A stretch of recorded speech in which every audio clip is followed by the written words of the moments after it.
नमस्कार। Inform human में आपका स्वागत है। मैं राजेश व्यास।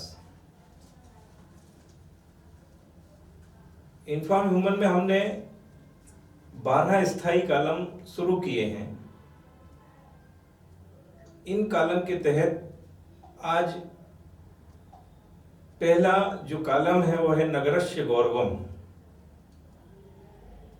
नगर के गौरव, इस कॉलम में आज हमारे साथ हर्ष असनानी हैं, जो कि विंध्याचल एकेडमी के छात्र हैं और इन्होंने कक्षा 12वीं में देवास जिले में टॉप किया है। हर्ष, आपका स्वागत है। Thank you so much. हम कुछ विस्तार से चर्चा करेंगे जी इसमें। पहले और सबसे जो महत्वपूर्ण सवाल मेरा ये है कि आपने डिस्ट्रिक्ट में टॉप किया, तो आपकी पढ़ाई की प्रक्रिया क्या थी? किस तरह से आप अध्ययन करते थे? सर, बहुत सिंपल है। जब भी स्कूल में या कोचिंग में जो कुछ भी पढ़ाया जा रहा है फ्रॉम द डे वन, पहले दिन से जो पढ़ाया जा रहा है, आपको ये मेक श्योर करना है कि आप रोज उसको रिवाइज करते चलें। जो भी दिया जा रहा है रोज उसको करें। आप बैकलॉग किसी भी तरह का ना रखें, क्योंकि अगर आप बैकलॉग रखेंगे तो पाइल अप हो जाएगा और वो इतना ज्यादा बढ़ जाता है, एंड में कवर नहीं होता। तो आप रोज रिवीजन करते चलिए। आप मेक श्योर करिए कि आप रोज पढ़ रहे हैं और आप बहुत अच्छा परफॉर्म करेंगे। पढ़ाई के लिए सबसे सूटेबल टाइम कौन सा मानते हैं? बहुत से विद्यार्थी नाइट में पढ़ना पसंद करते हैं, कुछ ब्रह्म मुहूर्त में उठ के पढ़ाई करते हैं। आपके लिए सबसे बेस्ट कौन सा समय लगता है? सर, मैं तो हमेशा नाइट में ही पढ़ता था। मैं कभी भी ऐसा अर्ली राइजर नहीं रहा हूँ कि मैं रोज सुबह जल्दी उठ के पढ़ूं।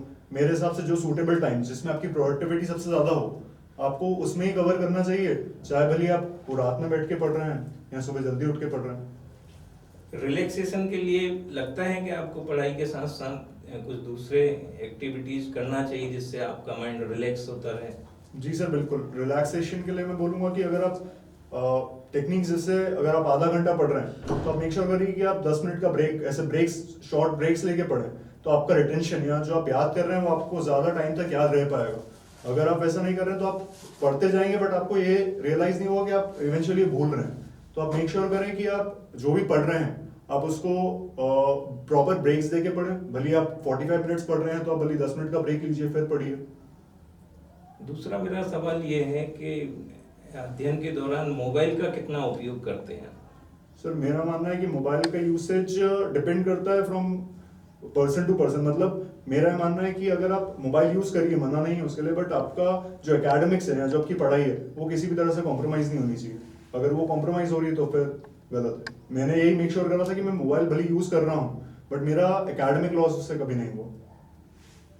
आपके स्कूल के जो छात्र हैं या आपके जो पीछे और जो जूनियर छात्र हैं जी, जिस तरह से आपने एक उपलब्धि हासिल की, वो लोग भी इस तरह की उपलब्धि हासिल करें, इसके लिए उनको क्या एक एडवाइस देना चाहते हैं?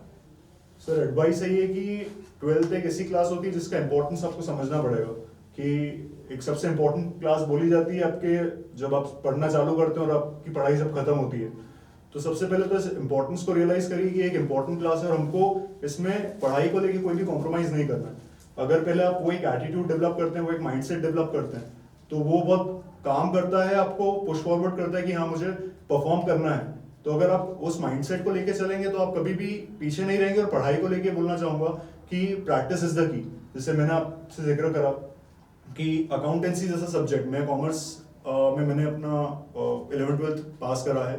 तो अकाउंटेंसी से जैसा सब्जेक्ट जिसमें बहुत ज्यादा बड़ा कोर्स होता है इवेंचुअली 11th के कंपैरिजन में, उसमें आपको ये मेक श्योर करना है कि आपकी प्रैक्टिस चालू रहे। अगर आप प्रैक्टिस छोड़ेंगे तो फिर आप भूलते चले जाएंगे कंसेप्ट्स उसमें जितने भी हैं। तो प्रैक्टिस चालू रखिए और आपको फिर कभी भी लोड नहीं आएगा पढ़ाई का।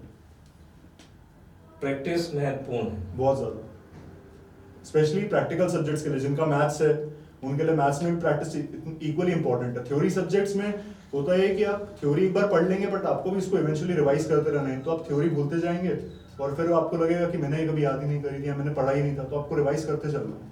अच्छा, आपको ऐसा लगता है कि कोचिंग भी बहुत आवश्यक है अपने लक्ष्यों की पूर्ति के लिए? सर, जरूरी नहीं है। बहुत सारे स्टूडेंट्स ऐसे होते हैं कि वो स्कूल से ही पढ़ लेते हैं या स्कूल में जो कंसेप्ट पढ़ाया जा रहा है आप अगर स्कूल में ही उसको एकदम ध्यान से सुन लेते हैं या स्कूल में ही आपकी अटेंटिवनेस या स्कूल में रेगुलरिटी बहुत अच्छी है तो आपको कोचिंग की इवेंचुअली 12th में जरूरत नहीं पड़ सकती। भविष्य में क्या लक्ष्य है आपका? सर मैं चार्टर्ड अकाउंटेंट बनना चाहता हूँ। इन्फॉर्म ह्यूमन परिवार ये कामना करता है कि आपके लक्ष्य पूर्ति हो और बहुत ऊंचाइयों को छुएं। आप हमारे स्टूडियो में आए, आपका बहुत धन्यवाद।